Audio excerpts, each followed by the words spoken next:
E aí gente, beleza? No vídeo de hoje a gente vai estar falando sobre o nível 148 das Backrooms, The Living Level, ou o nível vivo. Dificuldade de sobrevivência 5B, não seguro, perigos ambientais. E mais um vídeo para a lista de vídeos que alguém pediu muito para eu fazer. E dessa vez a pessoa que pediu muito foi o Market, que tá há quase 200 dias. Eu só não fiz esse vídeo quando chegou a 100, porque esse nível é muito grande. Acho que é um dos maiores que eu já fiz aqui no canal. Mas o cara insistiu depois dos 100 dias e aí, mano, eu fiquei agoniado que tava quase chegando no 200 e resolvi fazer. Então já sabe, se seu nível for muito grande, vai ter que ter persistência. E esse vídeo vai dar trabalho, porque o nível é muito grande. Então deixa o like, se inscreve e ativa o sininho. E se puder mais ainda, manda aquele pix que dá uma ajudada também. Qualquer valor conta. E como esse vídeo aqui vai ficar muito grande, provavelmente essa semana só vai sair um vídeo. Já que o tempo que eu vou demorar pra editar esse daqui, eu teria editado 2 vídeos. Então essa semana deve sair só um. Mas eu também não tenho certeza. Se a editora fizer um vídeo a mais, eu lanço na sexta também. Você vai saber isso vendo lá na aba comunidade esse sábado. Tá dizendo que vai sair um vídeo segunda e sexta ou só segunda. O nível 148 é conhecido como nível vivo, devido à sua capacidade anômala de moldar e alterar o ambiente quando o movimento é detectado. Sons tão minúsculos quanto os passos de um andarilho pode ser percebido pela entidade e levar à hostilidade. Embora raramente seja usado, estudos mostram que o nível parece ter uma capacidade de se comunicar, falando diretamente com os andarilhos que estão dentro do nível. Essa habilidade levou à hipótese dos pesquisadores de que o nível é ativamente inteligente, manipulador e age com intenções maliciosas. A entidade pode se comunicar escrevendo mensagens nas paredes ou falando com um andarilho. Sua voz foi descrita como baixa e rouca, geralmente levando a sua presa a uma falsa sensação de segurança ou desesperança, a fim de torná-la uma presa mais fácil de matar. O nível foi documentado como tendo 2 estágios diferentes, sendo um deles o estado básico e o outro o estado de alarme. O básico é relativamente seguro de atravessar o nível. O de alarme não é seguro de atravessar o nível. Em seu estado básico, o nível consiste em salas aleatórias distribuídas, lembrando salas ou corredores vistos em outros níveis. Andarilhos relataram ter visto várias salas abertas ou vazias, junto com escadas de formas variadas. A maioria dos corredores e salas pode conter uma quantidade aparentemente infinita de itens aleatórios, sendo os mais úteis e comuns: sacos de batata frita ou besteiras, sacos de dormir, itens de autodefesa como canivetes, telefones celulares funcionais e roupas. Cada salão e quarto também pode incluir móveis, que vão desde pianos de cauda e beliches até cadeiras dobráveis e caixas de papelão, todos combinando com seu respectivo quarto. É improvável que o andarilho no nível encontre 2 a 4 entidades por hora durante o estado básico, o que significa que é ideal atravessar o nível durante o estado básico, em vez do estado de alarme. Itens como repelentes de smilers, que são usados para livrar a área circundante de entidades, não produzem nenhum efeito nesse nível. O porquê disso é desconhecido. Durante o estado de alarme, a entidade dentro do nível aparentemente acorda e se torna extremamente hostil e maliciosa. Se possível, encontre um pequeno lugar fechado, onde você não possa ser encontrado e se esconda lá. Faça o mínimo de movimento possível, pois as vibrações podem causar uma reação no nível. Durante esse estado, toda e qualquer luz no nível, proveniente de lâmpadas, luzes nas paredes ou luzes móveis que os andarilhos podem estar carregando, se apagarão ou, se tiver sorte, apenas diminuirão. Acompanhando a falta de luz no nível durante o estado de alarme, haverá um leve brilho vermelho, fornecendo quase nenhuma luz. Muitas vezes o papel de parede pode começar a descascar e pode ocorrer destruições sem qualquer causa visível. O período de tempo de um ciclo foi documentado podendo levar entre 3 horas a 4 dias. Alimentos, itens e ferramentas são comuns em todo o nível, juntamente com quartos totalmente mobiliados com uma variedade de utensílios domésticos básicos. Presume-se que esses itens tenham sido deixados por outros andarilhos, embora isso não esteja confirmado no momento. Acima de tudo, é extremamente desaconselhável que uma pessoa entre no nível a menos que viaje com equipamento adequado.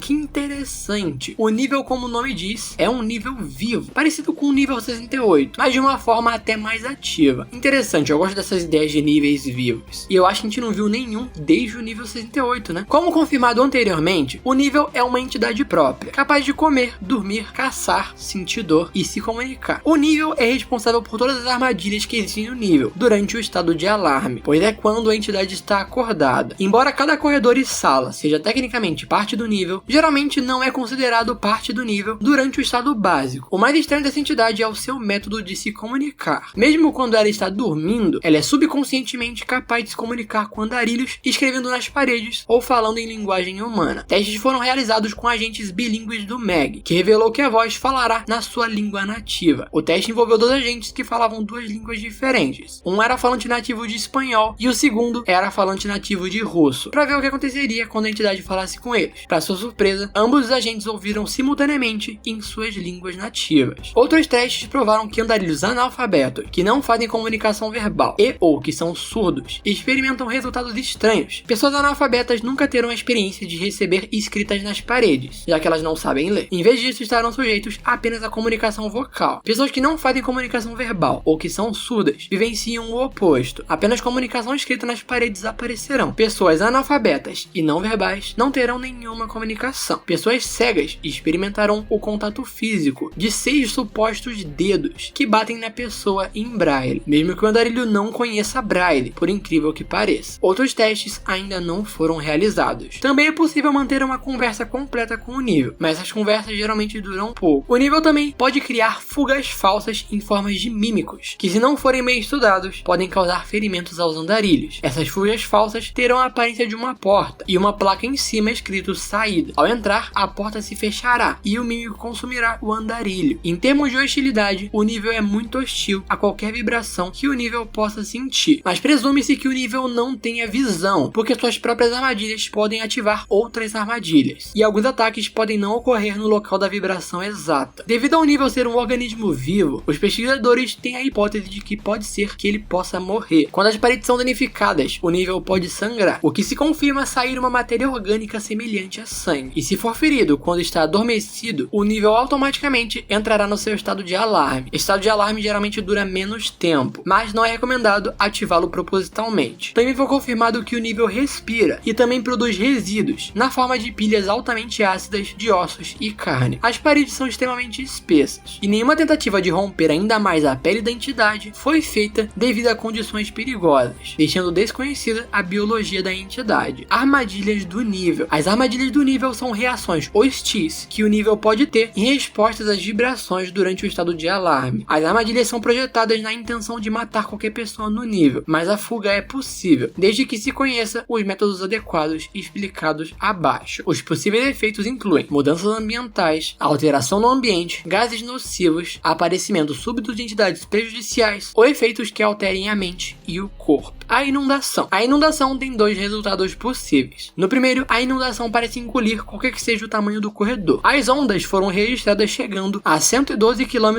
por hora. Elas varrerão qualquer coisa no corredor com uma força brutal. No segundo caso, paredes feitas de metal bloquearão o salão em que o andarilho está, a aproximadamente 3 metros de distância uma das outras. Então, uma água começará a surgir. Ela terá uma temperatura de menos 12 graus Celsius, mas ela não congela. A água atingirá o teto do lugar em questão de segundos e permanecerá assim durante 7 minutos. Após os 7 minutos, as paredes irão desabar, mas o fluxo de água pode causar mais vibrações, causando outro aprisionamento. A maioria dos andarilhos irá se afogar ou congelar até o fim. Para evitar o resultado 1, pode-se bloquear-se usando móveis ou entrando em um canto para evitar a onda. A única maneira de evitar o segundo resultado é trazer equipamento de mergulho para o nível, resultando nesse ataque sendo que tem a maior taxa de mortalidade. O aperto. Quando essa reação é desencadeada, qualquer parede, piso ou teto instantaneamente começará a se aproximar da entidade ou andarilho em um ritmo rápido. Isso resultará no esmagamento de quem causou a reação, a menos que ele tenha escapado. Quando um lado fizer contato com o outro, ele permanecerá assim permanentemente, fechando qualquer passagem na outra direção. Caso isso ocorra, é aconselhável não se aproximar de becos sem saída, pois pode fechá-lo e não ter uma saída. A única saída dessa armadilha é sair correndo do espaço de fechamento antes que feche completamente. O giratório. Essa é uma armadilha que faz com que pequenas seções do nível se desprendam e girem incontrolavelmente, deixando grandes seções do nível perdidas ou intransitáveis. Quando ocorre uma rotação, seções dos corredores se desconectarão da entidade e começarão a girar a velocidade de até 88 km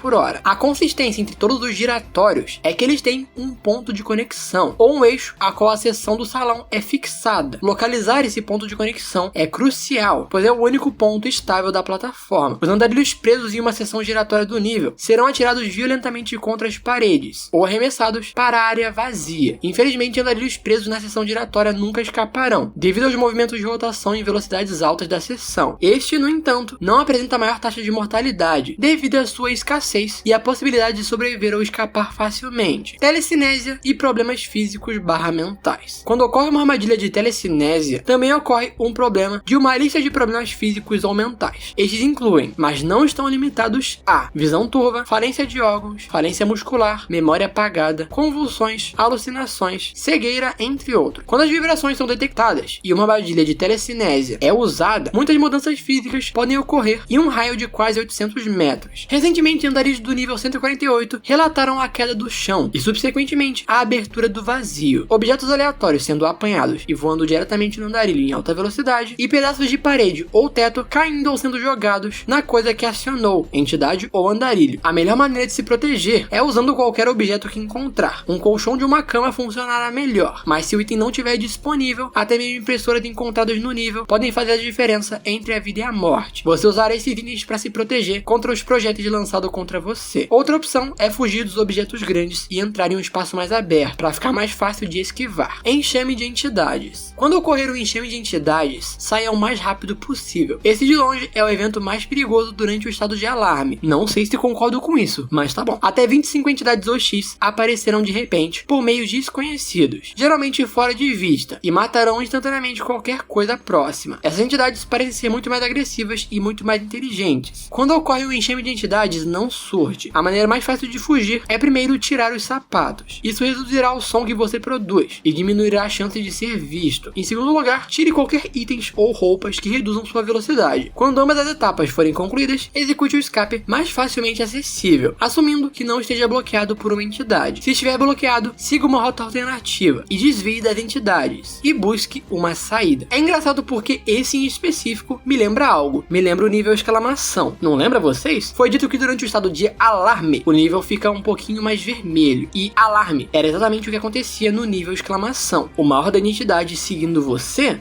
Será que isso é uma referência? O fogo. O nome da armadilha é literalmente em seu sentido. O nível iniciará um pequeno incêndio, que começará pequeno, mas poderá destruir uma grande parte da área. As chamas produzidas são impossíveis de extinguir e queimam a 1200 graus Celsius. As chamas são pretas e azuis. As chamas viajarão lentamente e podem ser ultrapassadas, mas vêm em grande quantidade e são difíceis de escapar. Elas são mais conhecidas como Infinifire. Quando você não conseguir mais ouvir, ver ou sentir o calor das chamas, provavelmente você está seguro, mas continue se movendo na direção oposta ao fogo. Essas chamas não parecem prejudicar os próprios corredores do nível 148. Marcas de queimadura não foram descobertas após uma explosão de Infinifire. Se queimado pelo fogo, pode sofrer cicatrizes profundas e permanentes que não têm tratamento conhecido. Se mais do que uma pequena porção for queimada, ou se a carne for penetrada, o membro deverá ser amputado, devido à infecção mortal pelas cinzas. Essa infecção irá apodrecer lentamente a carne do andarilho e se espalhará por todo o sistema interno do andarilho, destruindo órgãos internos. Entidades do nível 148. Nesse nível tem muitas entidades mais perigosas conhecidas nos Backrooms, que são as seguintes: Smilers, Hounds, grandes colônias de Parasitic Paints, Plague Goblins, uma versão muito hostil de Tile Traps e Phobic Centipodes, entre outras. Essas entidades permanecerão as mesmas durante o estado de alarme, mas com uma contagem aumentada. Durante a armadilha do enxame de entidades, as entidades mais comumente vistas incluem Clamps, Stranglers, Facelings crianças e Growlers, embora outras tenham sido vistas através de imagens de câmeras. Uma dica que deve ser destacada é que todas as entidades são muito hostis e parecem ter efeitos semelhantes aos efeitos da água de caju. Colônias do nível 148. O domo. Em espaços aparentemente aleatórios, pode-se encontrar espaços inacabados, que sempre levarão a uma sala aberta de 68 por 68 metros, com um teto arredondado e paredes feitas de uma substância metálica não identificada. Devido à linearidade do nível, estes nunca mudarão, e as principais entradas foram listadas abaixo. Esta é a única sala documentada onde os efeitos do nível não ocorrem e as entidades não circulam. A causa desse fenômeno é uma teoria em andamento sem explicação clara. A principal explicação para isso é que o nível 148 tenha sido um nível regular no passado, mas foi de alguma forma assumido por essa entidade. Lá tem cerca de 10 a 20 andarilhos que vivem o tempo todo na sala. Eles estão abertos à negociação e geralmente são muito gentis com os recém-chegados. Esses andarilhos não têm nenhuma relação de parentesco, a menos que estivessem viajando juntos antes de chegarem ao domo. Eles montarão várias tendas no quarto e permitirão que qualquer um fique lá o tempo necessário. O líder atualmente desse grupo é chamado Knox, que supostamente é o primeiro andarilho a chegar no nível. Uma sala de 12 por 12 metros, representando uma casa mal assombrada, tem uma entrada sob as escadas para o domo. Uma pequena sala de madeira com paliçadas e guilhotinas tem uma entrada para cá, à esquerda de uma mesa de madeira. Quaisquer corredores com muitas portas pretas, e em uma das portas terá um forro e atrás dela levará ao domo. Uma sala que lembra um estúdio de gravação tem uma escada embaixo de uma mesa, que também leva para o domo. Um corredor de 35 metros de comprimento, com a aparência de um pula-pula, tem um forro localizado atrás dos infláveis, que também levará ao domo. Knox. O nome essa pessoa está com o sobrenome censurado, então não sabemos o sobrenome. Ele é conhecido como o rei do nível 148. Knox é um homem de 35 anos, que entrou nos Backrooms quando estava perto de, e aí censura. Ele é o primeiro andarilho conhecido a ver o nível 148, mas ele é muito protetor com suas informações sobre sua experiência nos primeiros dias no nível. Ao pedir uma entrevista, ele ficará muito na defensiva sobre o assunto, e até bateu em um funcionário do MEG. Ele é uma pessoa altamente influente entre aqueles presos no nível 148, devido à sua experiência e treinamento em sobrevivência no nível, e por isso recebeu o apelido de o rei do nível 148. Quando não está incomodado com o seu passado, ele é um hacker muito talentoso, e tem uma mira fenomenal com sua pistola de esguicho P-Royal, e ele é fluente em latim. Knox é o único líder do domo. Ele tem uma disposição introvertida e não é muito sociável, a menos que lhe sejam solicitados informações sobre os Backrooms. Quanto à aparência, ele tem uma constituição forte, cabelo curto, olhos verdes e óculos. Ele pode ser localizado mais facilmente ao ver suas cicatrizes espalhadas pela sua perna esquerda, provavelmente devido a um ataque traumatizante de um round. Há rumores que após a gravação de um áudio encontrado no nível 148, Knox foi notavelmente capaz de fugir de entidades por meios desconhecidos e eventualmente descobriu o domo. Após os primeiros dias do Knox no nível 148, Knox rapidamente começou a mudar sua personalidade, de seu jeito quieto e introvertido, para se tornar mais recluso e durão. Desde então, Knox estudou a biologia da entidade, para entender melhor seus limites e eventualmente matá-la. Por causa disso, Knox formou um vínculo, entre aspas, estranho com a entidade, onde a entidade não prejudica o Knox propositalmente. A razão para isso é atualmente desconhecida. Knox pode falar com a entidade em qualquer lugar fora do domo. Foi comprovado que a entidade responde Knox 60% mais vezes do que os outros andarilhos. O Meg usa o Knox como fonte para várias coisas no nível, tipo comércio ou achar comida. E aqui teria aquele registro de áudio que fala sobre o Knox, dele fugindo de entidades e descobrindo o domo. E eu sinto muito, não vou ler isso, me recuso. Muito grande, muito besta, muito inútil. Já temos todas as informações que a gente precisa. É só chato, como todo registro de áudio. Além da galera do domo e do Knox, o Meg também tem uma base no nível, Equipe Hellscape, ou Equipe que Escapa do Inferno?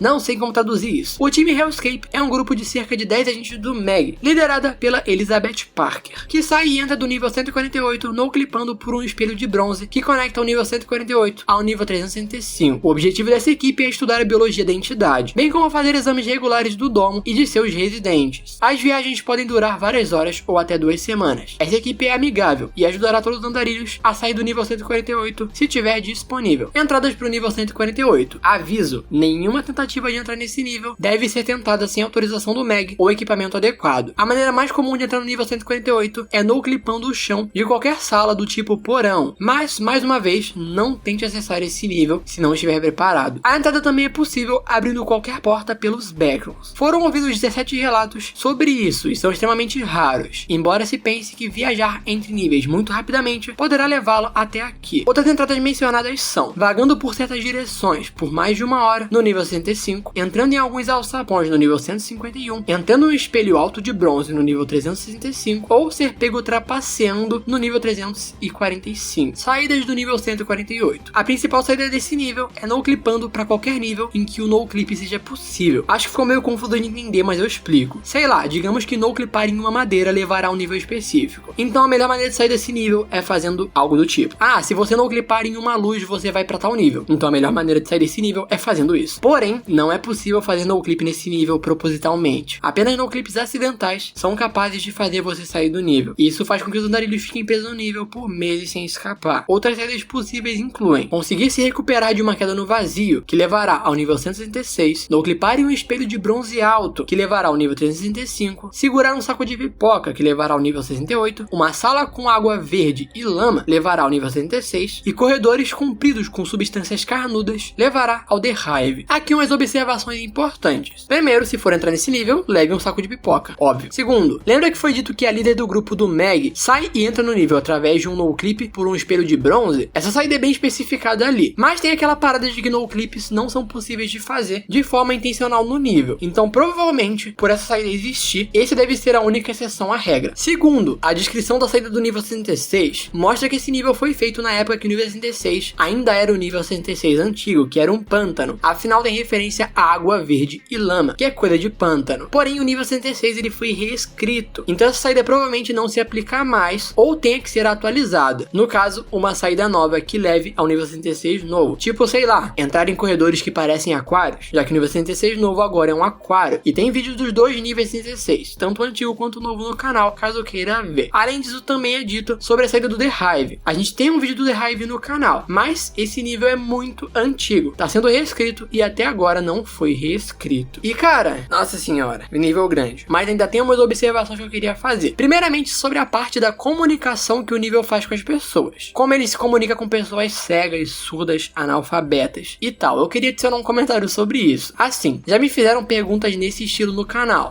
O que rolaria em tal nível se tal coisa? E é que nesse nível, eu tenho certeza que se essa explicação que a própria Wiki adicionou não tivesse aqui, as pessoas no meu canal iriam perguntar: se o nível se comunica com as pessoas, o que aconteceria se tivesse uma pessoa cega? Certamente alguém ia perguntar isso. Sempre perguntam. E cara, onde eu quero chegar é que se eles têm essas respostas do que acontece com essas pessoas, é porque eles têm acesso a essas pessoas para fazer esses testes. Essas pessoas concordaram em ir até o nível para fazer esses testes. E mano, vocês conseguem enxergar os problemas nisso? Vamos lá, se você é cego e você cai no nível 0, por exemplo, você não sabe nada de backgrounds. Primeiro que você nem ia entender direito o que tá rolando à sua volta ao cair nos backgrounds. Muito menos você conseguiria escapar de lá. Até porque você não conseguiria adivinhar que você tem que fazer um no-clip e você nem saberia como você foi para lá. Você sendo cego, provavelmente você só achou que caiu em um buraco. Não faz nenhum sentido você tentar se jogar na parede para tentar fazer um no-clip de um lugar que você nem sabe onde é que você tá. E mesmo que você achasse a Manila Room, os itens que estão lá para as pessoas conseguirem entender como sair do nível são coisas escritas. Escrito em letra, não em braille. Então provavelmente essa pessoa não conseguiria entender nada. E provavelmente uma pessoa cega que se caísse nos backgrounds iria morrer no nível 0. Então já respondendo a pergunta do que aconteceria se um cego caísse nos backgrounds, ele iria morrer no nível 0 de fome e sede, porque ele não teria condições de escapar de lá. Agora, sabemos que ao cair nos backgrounds, você tem uma chance de não cair no nível 0 e cair no nível 2. Então a única esperança para essa pessoa é ele ter a sorte de cair no nível 2, que já é uma chance muito baixa. E teria que ter mais sorte ainda de uma pessoa encontrar ela antes de uma entidade encontrar. Até aqui já foram muitos filtros. Primeiro filtro é, pessoas cegas são minoria. Não tem tantos cegos no mundo para cair nos backgrounds. Então o primeiro ponto é, uma pessoa cega, que já é pouca gente, ainda assim tendo mais sorte de cair no nível 2 e ainda assim tendo mais sorte de ser encontrado. São muitos filtros. E depois ainda teria que aceitar ir em um nível totalmente perigoso para fazer um teste pro Meg, sendo que ele pode simplesmente morrer naquele nível porque ele é muito perigoso. São muitos filtros para esse teste ter acontecido. Só que acontece, tem mais um problema. Um cego não é necessariamente surdo. Então se ele é só cego e não surdo, o nível simplesmente falaria com ele. Então sobre a parte que o nível tocou do andarilho em braille, significa que ele era cego e surdo. Se ele fosse só surdo, teria aparecido coisa escrita na parede. Se ele fosse só cego, teria falado com ele. Então o andarilho era cego e surdo. E isso piora tudo. Se um cego tem pouca chance de tudo isso acontecer, um cego surdo tem menos chance ainda. Além disso, testes foram feitos com pessoas analfabetas, não verbais, que não sabem ler e escrever, que também não usam comunicações baseadas em fala. Onde arranjaram essa galera, tá ligado? O ponto que eu quero chegar é, Backgrounds não é uma história real, mas se fosse, esses testes não rolariam, tá bom? A chance dessas pessoas estarem disponíveis para fazer esse monte de testes são mínimas. E mesmo que tivessem, não iriam querer fazer esses testes, até porque, em relação principalmente aos cegos surdos, seria muito perigoso para eles colocar eles no nível. Então não fariam esses testes. Até porque o que se ganharia fazendo esses testes, sabe? Não se ganharia muita coisa para arriscar essas pessoas, sabe? Então enfim, essa informação é uma parada doida, se você parar pra pensar a fundo. E outra coisa sobre essa wiki é que, velho, meu Deus do céu, estadunidense. Essa wiki em primeiro lugar usa MPH, que adivinha, são milhas por hora. A wiki usa milhas, que eu tive que converter em quilômetros. A wiki também usa Fahrenheit, que eu tive que converter em Celsius. E ela também usa pés. E comenta aí, vivo, se você assistiu o vídeo até aqui, pra eu saber quem assiste o vídeo até o final.